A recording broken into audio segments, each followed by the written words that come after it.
Hello, welcome back once again. Tun khun jong video chom chat. Ana sim kin itin guys. Mas penin Ngailut viewers or subscriber ho stole Leiset Kolningli Kanam mite jouse na won sawin ni khupha ken lim kin ve. Tun khwa video in chindu chaile. Til dang hipon very interesting. Invitation khẩn hongin hết số kê đâu hin na chi hết số kê đâu hin hangsung gamsung namsunga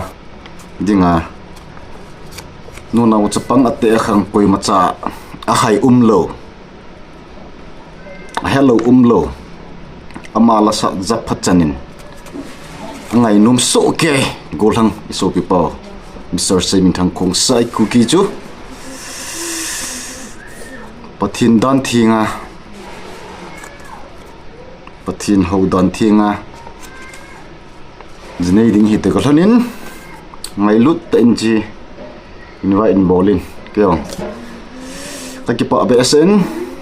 amala in sungmi te chunga mas penin min school ke ZALENGAM vlog in ke pa thu kan se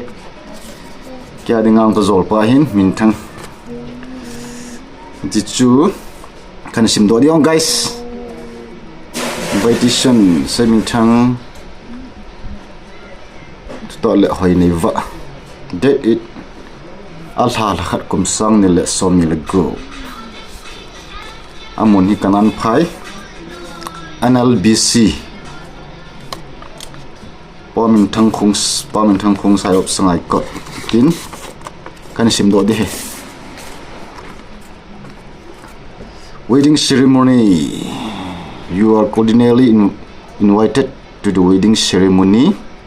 Seiminthang and Hoineva. Thursday 8 at 11 a.m. January. Minister Pastor Alhah Kangailut area pastor. Ahin team hele.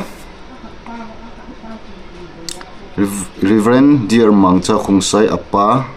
pa thangpau ho kip ve pa kipam ta chu apa yong hi reverend hin na pathin hacha khatna hin pathin hacha a hin ta kilhonin acha pa isu pi pau inau pau iloi pau Mr. Seiminthang in jong nasate na pa dinmun achoi sangin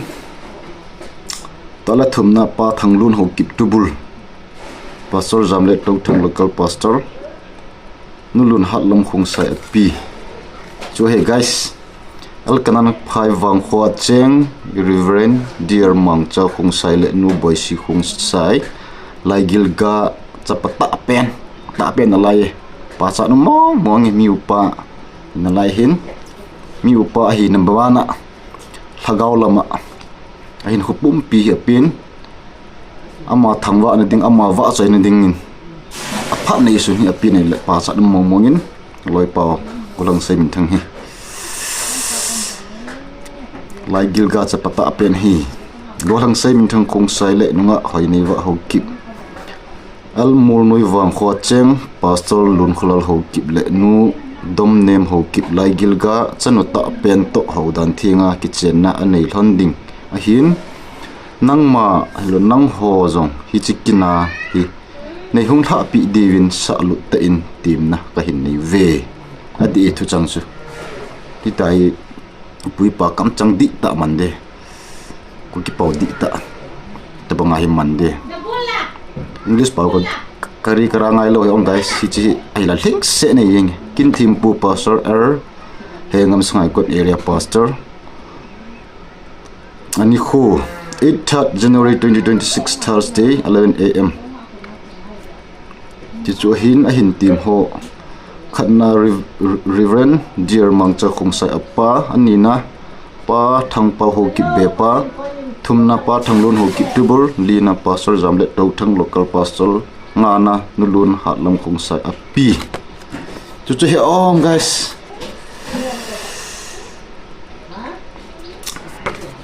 thân mama đi hin chỗ để chỉ ni lên ya chỗ hong lô sĩ ding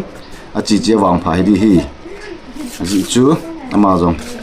Kuki society Kuki Namsunga dinga artist min thang ta gospel artist min thang ta khat hin tiklana pathin ho dan thinga jinei ding lunga hin gel na te khanin program an lo thing khain te ting pe gele ji sun muntina Leiset Kolningli kanam mite azap phachanin hi chi program ai thon lo bi ai zawa tale loi pau inau pau itu pau icha pau hi ti cha pau kina hi thanom ta izau chi devin jong min Kuki ZALENGAM lang ko team na la het sa nang kinei kinin chan ju hin te ka ki pa e chu ta le akin gun jong pathinin lo hin na in pi han lang chi ma sangin jong buinal ha asan i ma sam lovin hi chikin gun hi pathin jan lo hing ten ki chai te han ti cha a chai nang ke sei hin tin